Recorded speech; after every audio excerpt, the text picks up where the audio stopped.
not at all.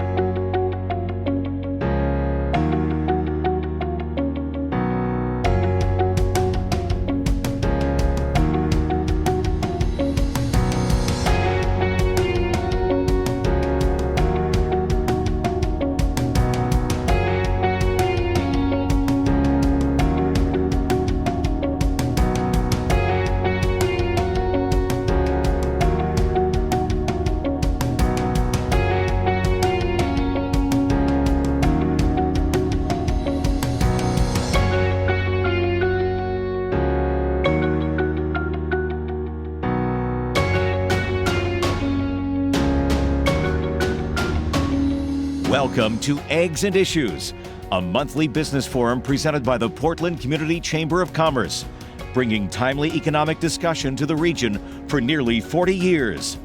Thank you to our sponsors and partners. Presenting sponsors, Martins Point Healthcare, Bernstein Schur, and Central Maine Power. Cooperating sponsors, Harvard Pilgrim Healthcare and Bank of America. Reception sponsors, Clark Insurance, Key Bank, and Pretty Flaherty. Community Corner sponsor, Goral Palmer. Tomorrow's leaders and entrepreneurs sponsors, AAA Northern New England and ProSearch. Coffee sponsor, Skowhegan Savings. Parking sponsor, Vitalius Real Estate Group. Media partners, radio sponsor, WGAN. Print sponsor, Maine Trust for Local News. TV sponsor, WMTW Maine CW. Business news sponsor, Maine Biz. Venue partner, University of Southern Maine. And thank you to our special community partners, Anthem Blue Cross Blue Shield, Kennebec Savings Bank, MEMIC, Spectrum Healthcare Partners, Southern Maine Community College, and the University of Southern Maine. And now, please welcome Portland Community Chamber President, Mary Costigan. Good morning, everybody. So great to see such a full room this morning. My name is Mary Costigan. I'm a shareholder at Bernstein Schur, and I'm honored to serve as the volunteer president of the Portland Community Chamber of Commerce. Thank you all for coming to Eggs and Issues this morning.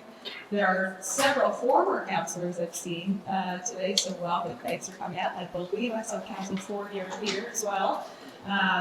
Morning. If I've missed anybody, I apologize. But thank you all so much for coming. Today's topic is unsheltered homelessness, how Portland can best serve this community. Portland Mayor Mark Dial, Cumberland County District Attorney Jackie Sertoris, and Colin Ryan, the Executive Director of Community Housing and Maine, will come to the stage to share their insights, expertise, and outlook on this growing crisis and to discuss what we can all do to help and house those who are unsheltered. Before I invite our panelists to the stage, I do want to thank all of our sponsors, the Eggs and Issues, who make this event possible. Without their investment in our programming, the Chamber could not deliver the high-quality speakers, panels, and presentations you've come to expect. A very sincere thank you to our social community partners. These businesses and organizations support not just Eggs and Issues, but each and every Chamber event throughout the year. I'm going to highlight today's Community Corner, which is the American Lung Association. The American Lung Association's mission is to save lives by improving lung health and preventing lung disease. The fundraising cycling event, the Trek Across Maine, is a 3-day, 180-mile cycling event that travels around the state of Maine. The following video shows more about who they are and their fundraising efforts. So I've been riding for a few years. My mom was battling stage 4 lung cancer for 7 years, and last year she unfortunately lost her battle to cancer in May. So we're coming up on her anniversary. But she was a brave warrior for so long, and I ride for Mimi. This is for Mimi, for my mom. LL Bean supports the Trek because it aligns with our core values and the fundamentals of the company, with being outside or getting outside and enjoying the outdoors. LL Bean has a team of riders and volunteers consisting of employees, families, friends, customers, and we have something for everyone, whether riding or volunteering with us at the rest stops. first of all, it's just wonderful to see people out on bikes where they enjoy that quality of life that they can do on a bicycle, and it's for such an exceptional cause. Well, I started riding the trek because my dad died of emphysema in 2006, and I just do it to honor him, and coincidentally, it happens over Father's Day weekend. What I've seen from the monies that go to lung cancer research is phenomenal. My mom went through 6 or 7 clinical trials and had 7 amazing life-filled years with terminal lung cancer. So this money is massive for lung cancer patients, but also for everyone else who is fighting lung disease. So it's a huge deal. Come ride with us! We hope you'll join the 40th annual Trek Across Maine. There are many ways you can get involved, whether that's by riding the trek, creating a corporate team, or volunteering. And you can also donate. Sponsor a rider. The Trek Across Maine creates amazing memories and impact on the lives of over 34 million Americans who suffer from lung disease. You can learn more about the Trek Across Maine, type trekacrossmaine.org, or simply stop by the Lung Association's table on your way out today. Some members of the Lung Association have joined us this morning. Emily, Crystal, and Sarah, if those stand and recognize.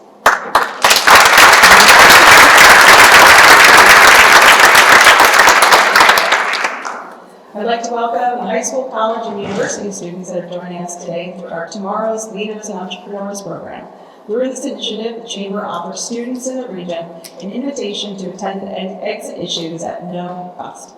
Today we have students from Cheverus High School, Gorham High School, Waynfleet School, Falmouth High School, Cape Elizabeth High School, the Room Institute, SMCC, as well as USM here today. Please stand and be recognized.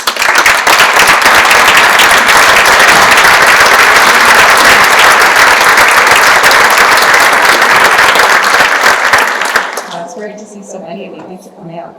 As a just quick reminder, your parking for this garage has to be validated, so you have to enter into the app your license plate, and then it'll take a picture of it as it's going out. The special order to enter to get free parking at Eggs Park. If you need further instructions, Scott will help you.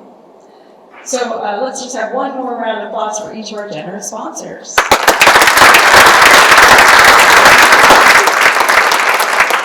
And now on to today's presentation. I would like to welcome to the stage Portland Mayor Mark Diamond, Cumberland County District Attorney Jack Doris, and the Executive Director of Florida Community Housing at Maine, Colin Bryan.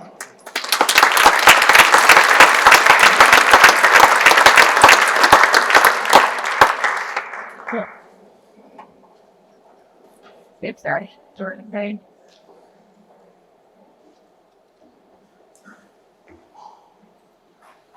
Thank you all for joining us today. Discuss this very important topic. This year's attorneys are for us getting started. In your role now for a little over 2 years. In that time, we have seen unsheltered homelessness supporting the skyrocket. Can you share the impact this has had on criminal activity in the places where encampments are most prevalent, and some of the strategies that you are deploying in concert with local law enforcement to address crime in a way that is responsive to the needs of the community and the unhoused population? That is a lot. Thank you. But I actually have only been in office for 13 months. So in that time, we saw a very significant increase in the encampment population. I think that was tracked really nicely by a series of articles in the Portland Press Herald, and certainly a lot of public comment that my office was receiving. So from about March last year until late fall, those numbers really were on a trajectory that was definitely reflected in the calls we were seeing for service to the Portland Police Department. And those calls for service did not often result in actual criminal cases, because what we were seeing in the encampments was a kind of social environment where people did not want to report crimes to the police, but they wanted help when they needed it. So we had a lot of calls that involved domestic violence, assault. There seemed to be an entire sort of underground economy, which was dependent on pressuring young women into sex acts for things like fentanyl, a safe place to sleep. I heard a number of these stories myself. I spent a day at Crossroads back in, I think it was July, August. So what we were seeing was a lot of calls for service. The police department had to increase the hours that they were spending in order to be out in the encampments. I think the real problem for me, some of us in the office talked about sanctioned encampments. What would that look like? What I realized was that the encampments were really creating an attractive nuisance, that there was a predatory quality there that we could see reflected in the few cases that were reported, but in the calls for service, and that includes EMS service as well, people were coming in order to buy and sell drugs. If the environment hadn't been there, that probably wouldn't have been happening. It felt like it was very much kind of a drag overall on the homes and businesses there from the reports that we did receive. So it absolutely had an impact. In terms of what we did about it, so we've always had a policy of trying to meet people where they are. I have as a prosecutor. So for the 13 months I've been district attorney, certainly that's where my office has been. But that doesn't mean that there aren't consequences when people go over lines that harm other people. So we definitely were doing charging when people had criminal activity. That's not different from what there was before, frankly. But what I can say is we were seeing people with, 9, 10, 11, 12 fairly minor charges and no way to kind of move them through the criminal justice system, because that's not where you solve problems usually. So we did try a new program we are just implementing now actually for unhoused people, so that if it's a relatively minor and nonviolent crime, they are given the option to go to the HSC, the homeless shelter, or another appropriate facility. And in exchange for that, if they stay for a minimum of 7 days, that charge is not brought at all. So that's a way of incentivizing moving from homelessness towards help. Do you have a presentation you want to take? I do. Can I go ahead and do that? All right. I have 5 minutes, so before y'all swipe left and move on to college, I'm also gonna set I promised I would set I promised myself, no one asked me to set my timer, so we would not be going over. There we go. All right. So I had a lot I wanted to cover. I'm gonna make it a little. And how do I move to my slides? You don't want me touching this, I don't think, do you? All right. Not sure how to move to the slides. So, there we go. Thank you. So as I was saying a minute ago, the police records reflected a proportionate increase in the calls for service. And I have to say that Portland is an incredibly compassionate community. I was really moved and impressed by the amount of work that was going on by volunteers and nonprofits to really engage with the community of folks in the encampments. So it's not as if there wasn't a lot of help, but we were not seeing almost anyone move towards treatment or housing from the encampments, as I understand it. And I was attending, there's a weekly series of meetings specifically to just talk about what's happening. I was pretty much just a fly on the wall for those because I really wanted to hear what is working, what is not working. And the encampments did not seem to be working at all to move people towards help and away from relatively, most of the time, low-level criminal activity. So again, this sense of attractive nuisance for me was something I could really see that, people were in some ways kind of being allowed to circle the drain, and more people were being pulled into that. We had reports that up to 30% of those tents were not occupied during the week, and then we would see on the weekends a real increase in the number of people who were coming into the encampments. Very rampant drug use. Let me move on to the next slide, if whoever is the magic slide person, thank you.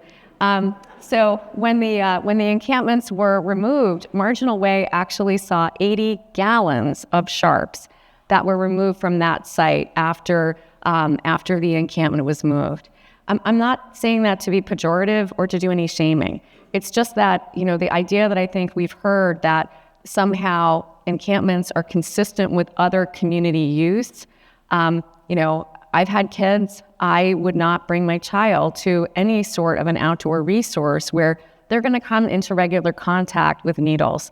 And we knew, towards the end of that time that the last encampment was over at Harbor View, that, we were seeing a really big increase in hepatitis A.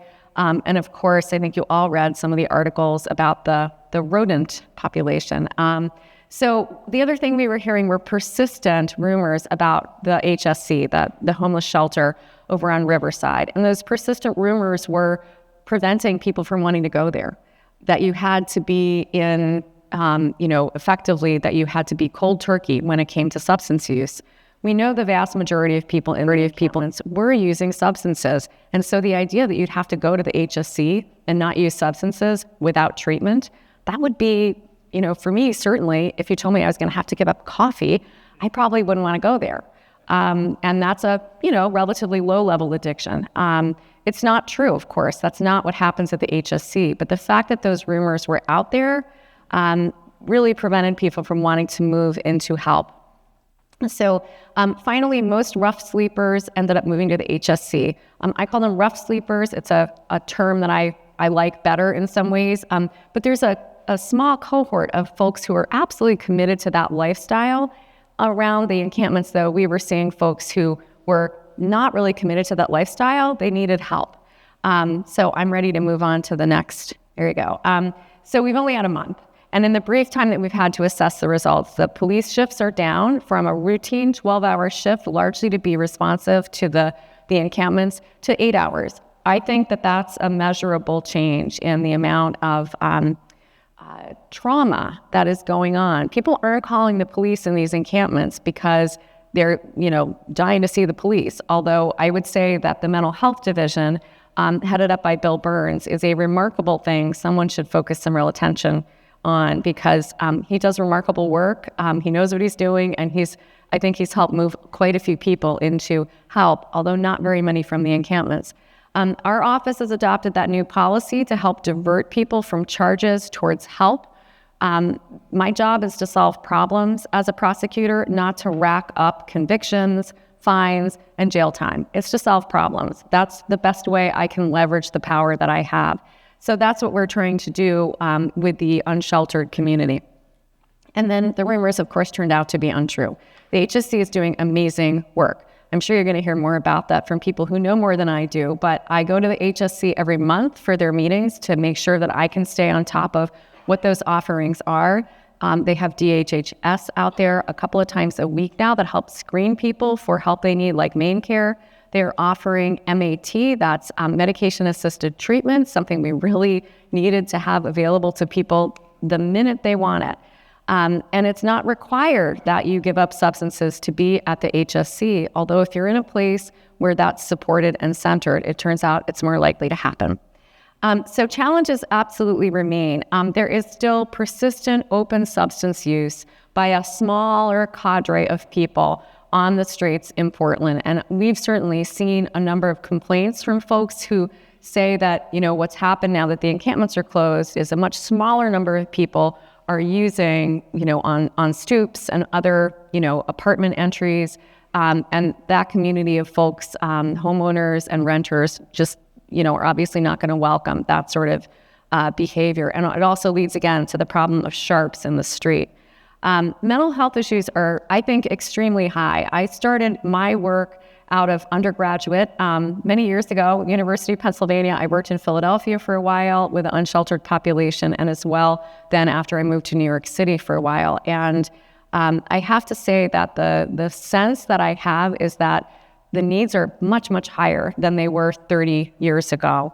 And I think we can't lose sight of the fact that even if everyone from the encampment moves indoors, we have a subset of enormous challenges. There are folks who are very mentally ill, need medication in order to be safe in the community. And right now, I don't think that Maine law really fluidly enough supports helping people be on medication and safe. So I see criminal conduct, and we charge cases against people who are almost certainly not competent, but can cause tremendous harm. That issue needs to be addressed. And I think in some ways, I felt the encampment issue was distracting us a bit from some of these insoluble problems. They're not insoluble, they're just not yet solved. And I want to get there. So let's see, frequent flyer list. I still have the frequent flyer list of people with, a dozen charges. And there's no way to really solve those charges without being able to spin people out of that cycle and towards the help that they need. So we have plenty to do. I'm really grateful for the leadership that the Portland City Council, I think, has made a series of really wise choices recently. I also think that the Portland City Manager, I don't really know Danielle all that well, but I think she has done really some tremendous work in trying to move people into help. So I'm happy to answer your questions. I've gone way over my time. Look at that. 8 minutes. Sorry about that. So happy to answer questions during the Q&A and thrilled to be working with these fine folks.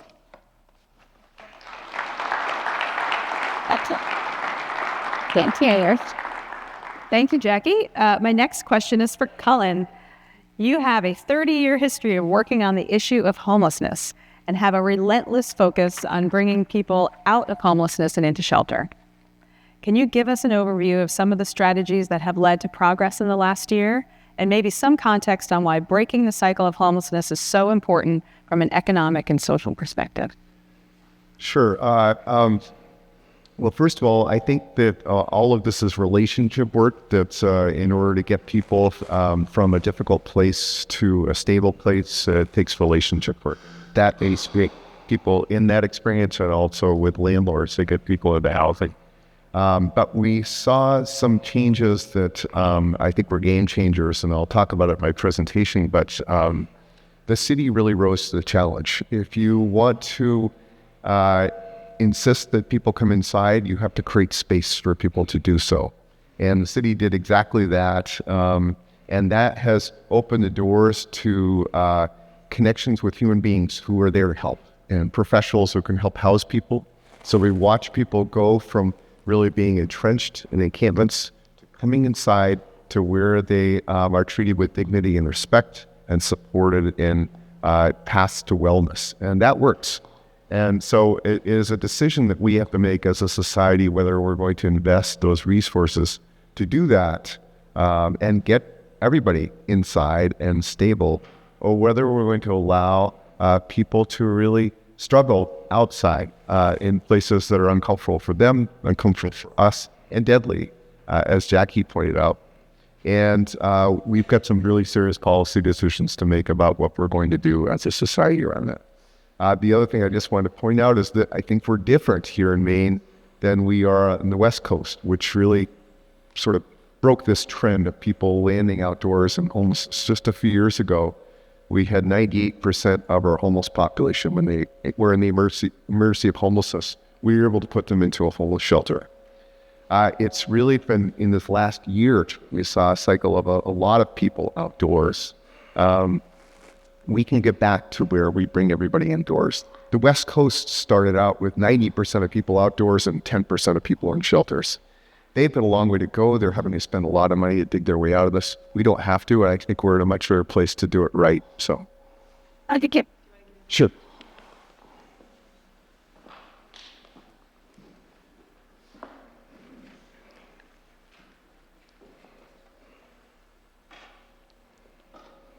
Right. I'll leave that match too. Oh, okay. So you just touch. Agree. All right.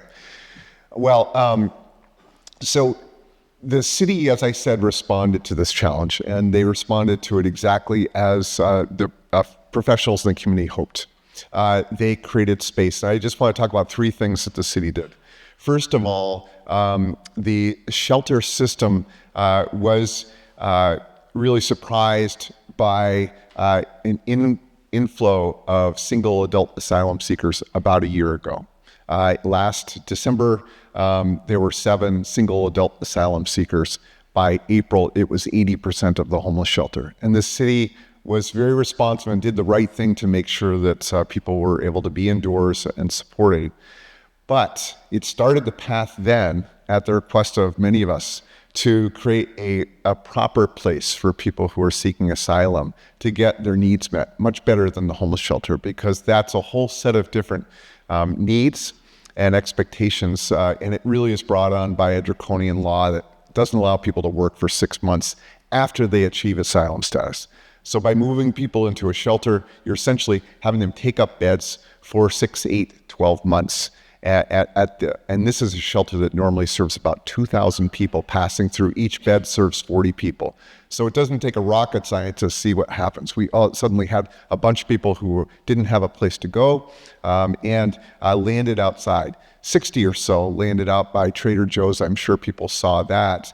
But what happened is that by October, we went from 60 to 282 beds, tents, which is, I think, a pretty good marker of homelessness. What the city did was open up a shelter for asylum seekers with 170 beds in it. On one day, actually in 1 hour, 120 people moved into that shelter. That was instant capacity.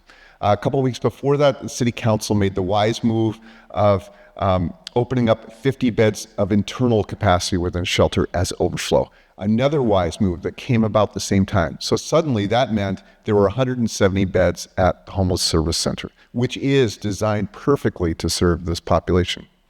And the third thing it did was it insisted that that population be devoted to people that were in encampments. That's a commitment, and it's a commitment that really worked. And so what we saw was over the course of the summer, very few people came into the shelter because there were 1, 2, or 3 beds that were available.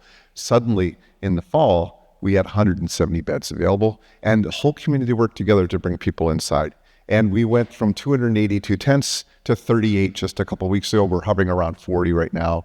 And estimates are that there are about 40 or 50 people outside right now. That's lower than last year when we had about 80. So that's a game changer. It was all brought about by city councilor and Danielle West, our city manager, really insisting, and then the city coming forth and doing this, coupled with community partners that all were working in the same direction with the emergency crisis response team. This worked. 86.5% reduction in tents outdoors, really in the last 2 months. That says it's working. That's good policy. We can go to the next slide. I can do it. Wait, hang on. Good. Jackie talked about the good things that are happening at the shelter. Medical assisted treatment, the shelter geared up to serve the population. It lowered its barriers. There were a lot of concerns, really unfounded, that this was like a jail over there. If you have not seen this homeless service center, I've seen lots of homeless shelters across the country. This is really the nicest shelter I've ever seen. Nicest meaning that it was thoughtfully designed, it communicates dignity and respect to people, it welcomes people in, and it really allows people to get all of their needs met in one place so that they don't have to be homeless very long at all, that they can actually move into housing. And in fact, 14 people who were in encampments in the last, about a month and a half from December to mid-January, moved into housing because they went from an encampment into the homeless shelter. Because remember, we weren't able to get people into housing from encampments. Now, the city has also created a new policy just this past Monday, and Councillor Fournier and others, thank you for your leadership, but they have not only allowed that 50-bed capacity to expand, but now also have launched a pilot that is going to allow 3 outreach workers to really engage the 40 or so, 45 people who are outside. They're going to aim for 90. This hasn't been done in Portland. It's going to also really help because we need to bring everybody inside. And the last thing is that that shelters don't really draw people in. I just want to compare that in 25 years, the Homeless Service Center, which was formerly the Oxford Street Shelter, which I used to run, and I actually changed that capacity to 154 beds in 1998. In 2023, the capacity was still 154 beds. But the need grew by about 50 or 60 people on an average. That's not that much for a quarter of a century. Compare that to last March until last October. In that 7-month period, we grew from 60 people outside, 80 people outside to 282. That's dramatic. Encampments draw people in because it's like a carnival, kind of, as Jackie had said, that you have this draw. People come, they're attracted to sort of what seems to be a free-form drug use and that sort of thing, and people are not better served by that. So we can do better. I think that we have to insist as a society that all people deserve to come inside, and we have to make that happen. And one last slide just to say why. What we have learned from housing some of the most complicated people over the last 8 years, and these are people who are chronically homeless, 20 organizations get together on a weekly basis to coordinate their efforts to make sure that each person to a person, it gets into housing and is supported in staying there. And what we realized is that we had people who could tell us if they were touching the jail or the hospital in the room. And so about 3 years ago, we started collecting data. And what we realized was startling, that the only difference, again, is whether somebody is housed or not in the same population, that a long-term stayer or a person who's chronically homeless is up to 29 times more likely to be in the hospital. Not 29%, 29 times more likely to be in the hospital, and 57 times more likely to be in jail when unhoused than when housed. In December of this year, we've housed 488 of these chronically homeless people through this effort. A lot have died. But out of the 440 or so that are still alive, in December, not a single member of that group that was housed touched the jail or the hospital in the month of December.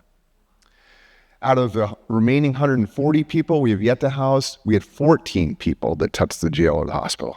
That's the difference. Essentially, by housing people, we subtract this cycle of people ricocheting through our most expensive emergency systems, and we help people with disability. That saves them.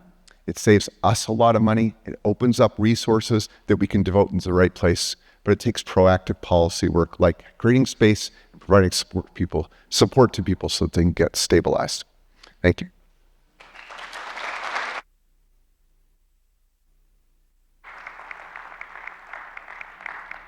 Thank you, Colin. Now turning to Mayor Diane. You have been on the City Council throughout last year's large increase in unsheltered homelessness, and you took over as mayor in December. Can you provide an overview of what you see as the city's role in balancing the needs of the unhoused with the larger community that lives, works, and visits Portland? How will the city sustain the capacity necessary to respond to this ongoing crisis? These are very difficult questions. I know this. I feel like it should come in parts. I think the city has made a commitment to shelter first, that encampment should not stand. I think I've been pretty vocal on that, while I was a councilor as well as a mayor. I think there's a public safety interest, public health interest, and we need to go forward. And before I go much further in my conversation, April, could you sing up a Claire, did a hate me there. This is Councilor April Fournier.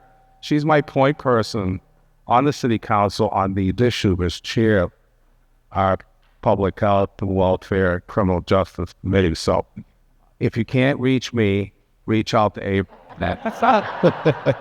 Never see her all eat. Thank you, Councilor.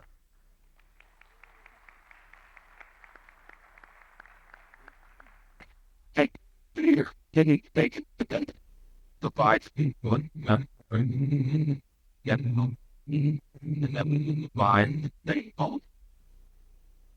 Matt, I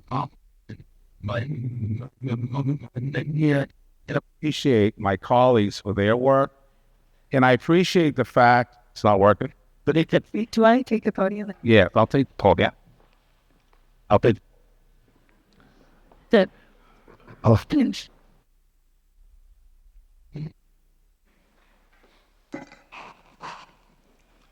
As I said, we'll continue to do our work with Health and Human Services and Public Safety to assure that public spaces are safe and welcoming to everyone. We will continue to do the outreach necessary in order to secure the cooperation of those who live unhoused in an encampment environment, an opportunity to come in and get the services they need. And rather than go through a lengthy monologue right now, I think if I go to my slides, it'll be so much easier. Hit the green button. Okay. I just have to get it? Try it. I'll try it. Oh my God. Yes. It is magic. Listen, I knew the district attorney was going to give a good outline of criminal justice, so I checked that off my list. No one could give a synopsis and overview of how to care for homeless individuals and what's needed to meet that challenge than Cullen. So I sat there and said, well, what could I possibly talk about? All right, other than to hear myself speak. So I made a list of words, a glossary, that I want you to think about when you leave here, because the conversation doesn't end. All right, we've gotten a big piece of the work done, but the unhoused and the conditions that bring them to our attention are persistent and will last for some time. So we will always be on a path of re-engineering our approach and strategies to deal with them. Interestingly, the Supreme Court has a case on its docket that's going to look at some of these words and make some kind of decision as to where municipalities stand in trying to address this social issue. So the first one I want to put up was autonomy. You hear that as lived experience. You hear that as public expectation. Autonomy is this idea that those who are in an unhoused situation should have a clear voice in deciding how they should move forward into treatment or not.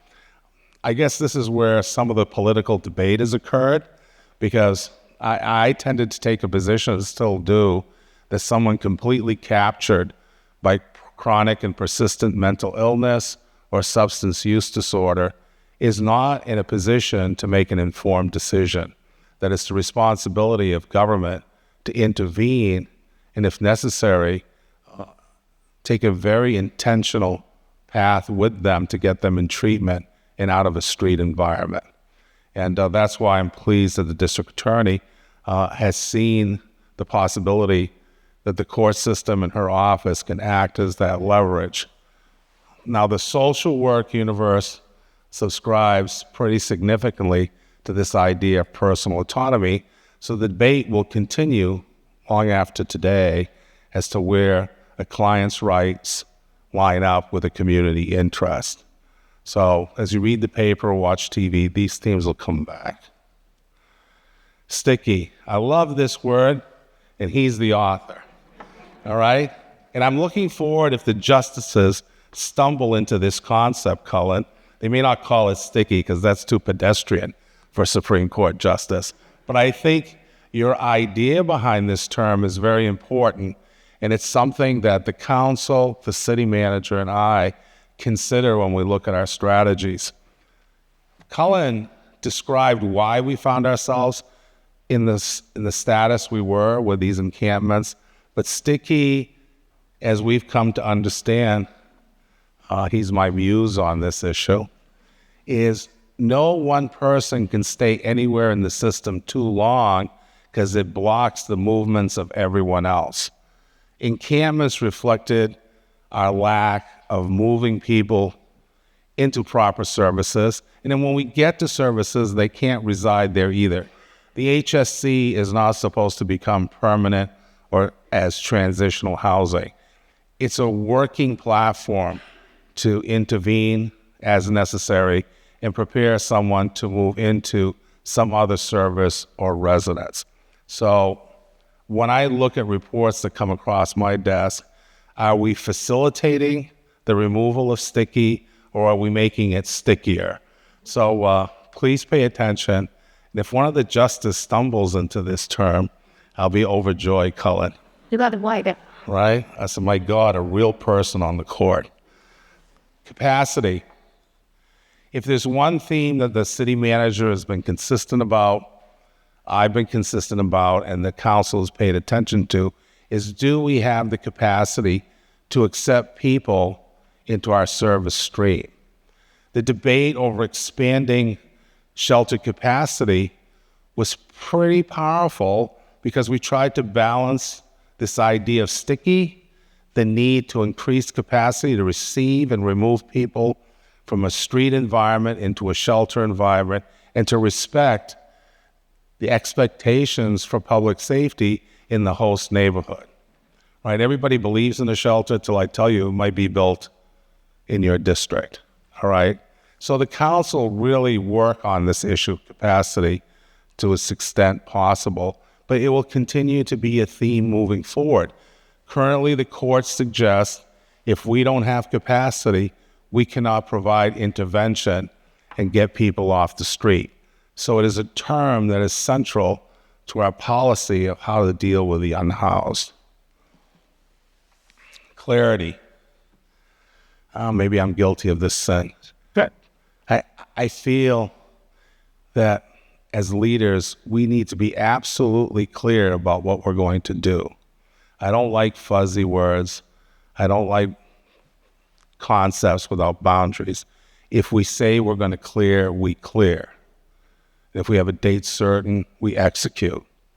And when I've talked to individuals that I have a lot of respect for in the social service arena, giving clear, concise notice is sometimes therapeutically the most helpful thing you can do to the individual who finds themselves in that circumstance. All right? They're not in a position to understand that it's time that we take the next step.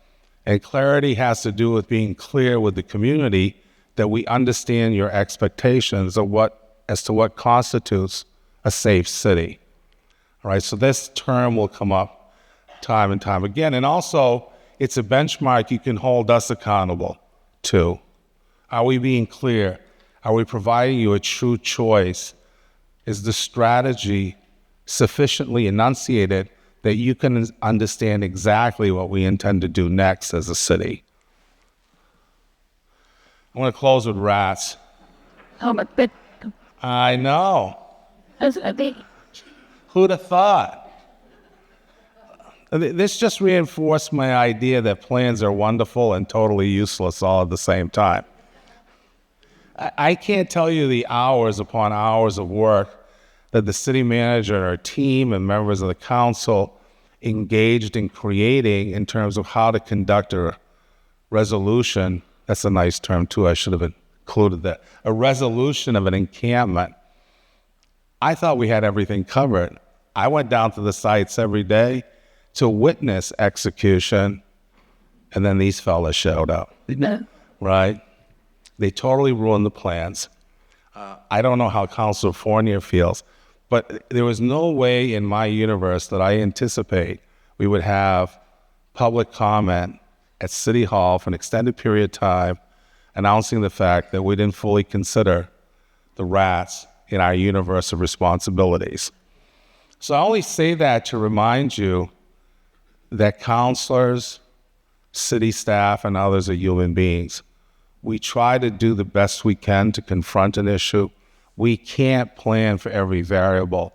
And sometimes it's variables such as these little fellas that really cast a pall on the fact that we were effective. I mean, I'm still getting emails. I guess I'm not an animal lover. I've been criticized for calling them vermin. I thought they were. I'm guilty of assailing the reputation of this class of animal.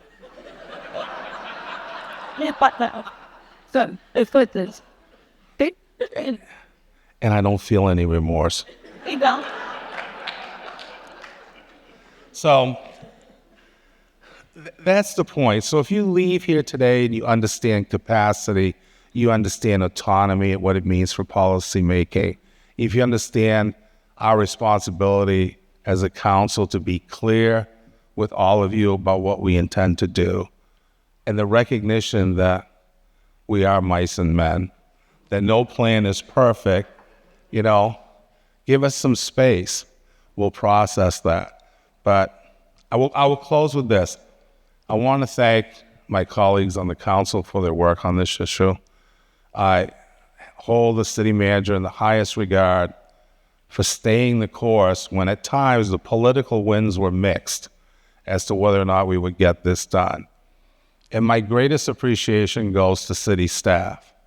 They kept their head down. They got the work done.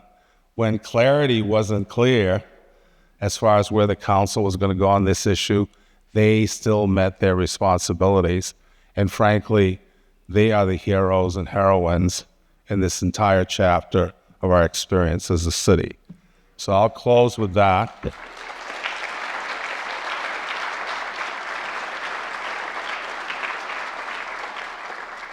Also, one final footnote, and I'll go back to my chair. Presidents inherit economies and take credit for it. I inherited the good work of Mayor Snyder. She got us to the 20-yard line, and I don't want that forgotten. We worked on the last 20 yards, but her leadership, without fanfare, got a lot of the pieces put in place. So I refuse to take any credit that, oh my God, Mark, you got it done. I didn't get it done. I carried it the last few yards. So please thank her when you see her.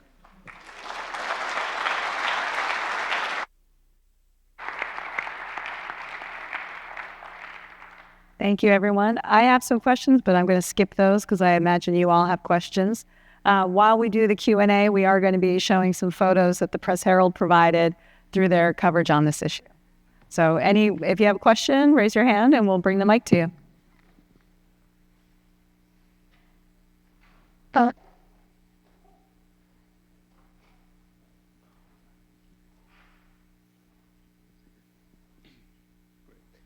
Hi, board. My name is Cole Seifer. I'm the CEO of MedMatrix. I have a question for Cullen about the programs that the housed homeless people are moving into after homelessness. I imagine the programs that they're moving into is the key to longevity, to keeping people from sleeping outside. So it's a big ask to take people from living on the street to being able to afford rent and have a job, especially with mental issues and health issues. So I'm just curious what programs are involved and if there's success in that and if there's enough programs and opportunities for the housed homeless people to move into. Great. Thanks for that question. It's not easy, but it works. That's the bottom line. There's no one type of housing that works. It's not magic. You need affordability and support services for people. As long as people are able to afford where they live and adequate support for success, anybody seems to be successful in housing. That initiative that housed 488 people, the success rate has always hovered around 90%, meaning that 90% of people who were placed in housing stayed there successfully. I think that says everything. And here's why it works. I talk with my hands. I don't know if I'll be able to do this, but as a clinician, people who have serious and persistent mental illness, that is recognized by somebody who experiences psychotic symptoms. So people aren't oriented to person, place, or time. All of those psychotic symptoms are exacerbated by stress, meaning that if somebody's under significant stress, we can expect them to be floridly psychotic. Arguably, the most stressful situation that a human being can be in is chronic homelessness. So, when we see somebody who's chronically homeless, we may see somebody who is under not only stress, but displaying all these symptoms for us to see. You ask the person if they're doing how they're doing, they may say, "I'm fine, go away, everything's good." But on the outside, we can see that people are struggling. You take that person and you move them into housing and say, "Get to live right here." It subtracts that stress. And we watch people clear of all those symptoms and they get well right in front of us. So it's transformative to have a stable place to live.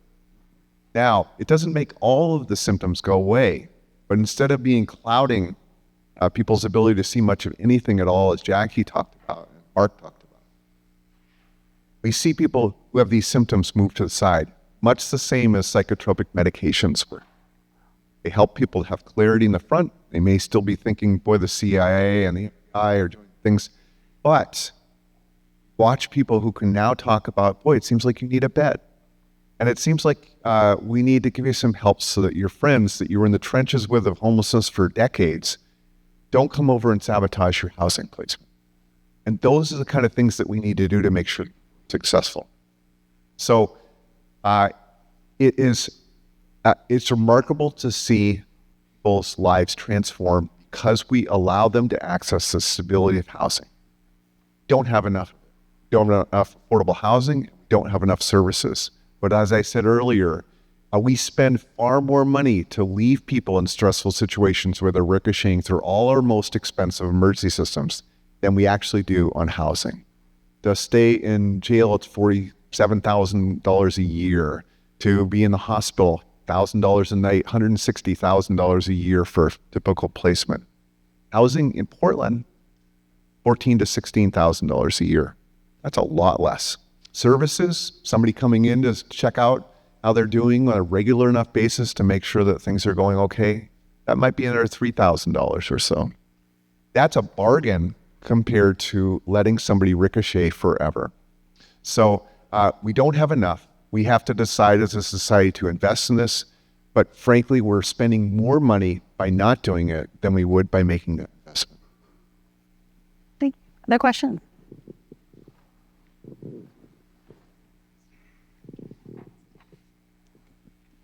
Hi, Jim Hall. I'm with the Bayside Neighborhood Association, and I live near the former Oxford shelter. So I've been following this issue for decades.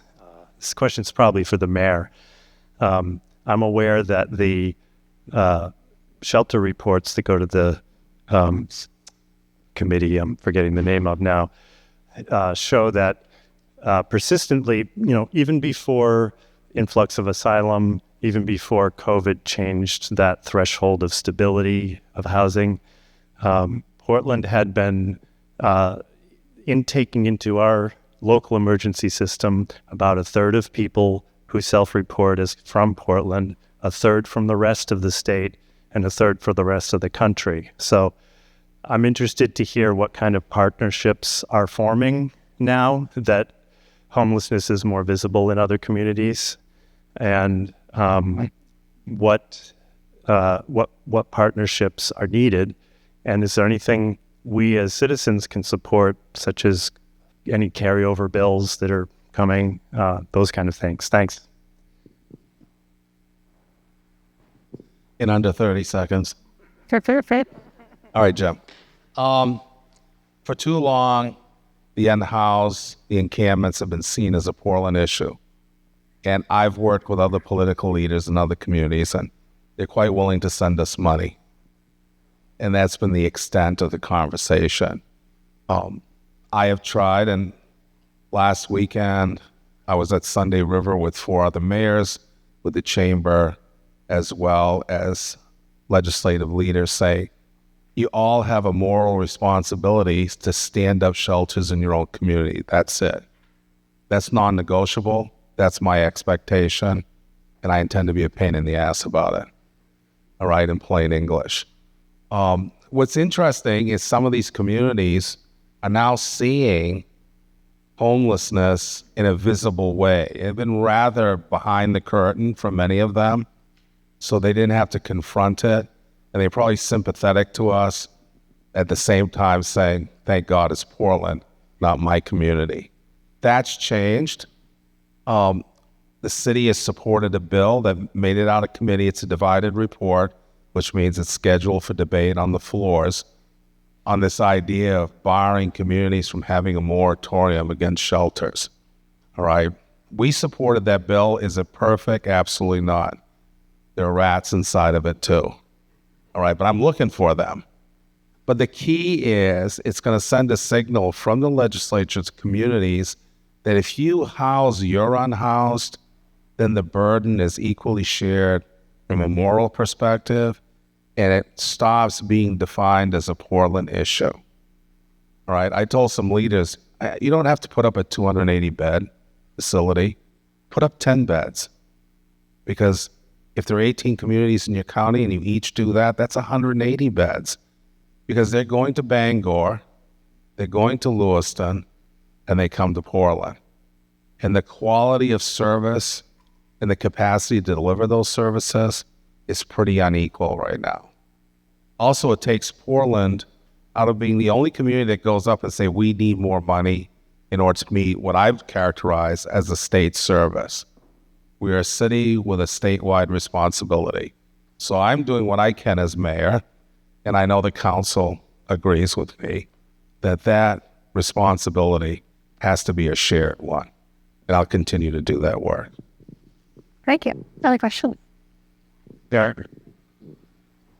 Oh, back over there, Tommy. Riley Worth, student body president here at USM. My question's also for the mayor. While I agree with your encampment sweep policy, there are many in Portland over the last few months who have not. We've seen articles in the Portland Press Herald, as well as statements from Preble Street saying that encampment sweeps make the job of those that serve the homeless population more difficult. What would you say to those that don't support the encampment sweep policy, and do you plan to continue them as the weather gets nicer this spring and summer? Thank you. I tell them I respect their opinion, but we got work to do. Okay? We have a responsibility to the community as a whole. That's the debate under the heading of autonomy. I think when I talk to my colleagues who disagree with encampment clearing, it's not so much they disagree with that as they're looking for an extended timeline so they can continue to advocate for a solution with an individual. I have to be responsible for a community as a whole. I respect their work, but I also know if we can get them out of that environment into the HSC, the services will occur. They're worried that they'll scatter people throughout the city. It'll be harder to make contact with them. But park rangers for the city really have a software they've developed. They are tracking all the tents. So it is a difference of opinion. I don't see them as an adversary because they subscribe to that idea. But I also ask them to respect the fact that I have to represent the entire community's interests and safety for everyone. I think we had a question here. We have time for one more. Hi, I'm Mortada Bashir, Gorham High School. So, Mr. Ryan, you spoke about this unprecedented change that we've seen within the last year of this surge of homelessness that we've seen in the last 23 years, if I'm correct. What changed within the last year that is causing this surge of people becoming unhoused, that is causing this surge of people having nowhere to sleep? And what can we do as a city to tackle these changes to stop homelessness from causing, to stop that from happening? Yeah, that's a great question. A couple of things changed. One, our homeless system got stuck. It got stuck during the pandemic. It got stuck, ironically, because we had some resources which were good because we were able to decompress our homeless shelter system or emergency system and place people into hotels. Unfortunately, we also brought a whole lot of people who were on the edge into our homeless system at the same time. If you think about it, the poverty rate in Maine is 12.5%. There's 1.3 million people. That means there's 170-some thousand people in poverty in Maine. And yet, there's only 6,000 people who fall into homelessness. That's 4%. 96% of people don't fall in when they're experiencing poverty. With the resources we had to put people into hotels, we started reaching all the way up to people with 80% of area median income and putting them into hotels. People who were experiencing poverty, people who had challenges, had never really had an opportunity to be in a hotel for a year and have everything paid, or much less take a vacation. Some stayed. Our homeless system is designed for people to stay very briefly and leave. We also lost staff during the pandemic. People didn't show up and say, I really would like to work at a homeless shelter during the pandemic. So that relationship work was lost. We didn't have people who, we were barely keeping above the water in terms of housing, putting people up in hotels and emergency shelters. But what we were not doing was helping to place people into housing. Our system got backlogged, and it's much like a restaurant. You go to a restaurant, everything's going well until this one large table shows up and the kitchen shuts down. It can't handle it. That's what happened to our homeless system. It got backlogged. We're behind. We have inflow, we don't have outflow. So our system is stuck. That's one thing. We also lost capacity. The Homeless Service Center serves 2,000 people, and it was only able to serve about 1,000 people this year. There were about 1,000 people who landed outside this year in an unprecedented fashion. I think those two are not unrelated. So if we actually create sufficient capacity to solve for the ebbs and flows of homelessness, it doesn't cost us very much money. But if we don't do that, it costs us a lot of money because we have encampments. We have people who land outside and get stuck. It's much harder to house people from those kind of positions than it is from homeless shelters. So we actually know what to do here, but at this point, we're a little bit stuck, but we're proving that we're able to house this population once we have our sites in the right place. Excellent. Thank you. One more round of applause for all of our panelists today.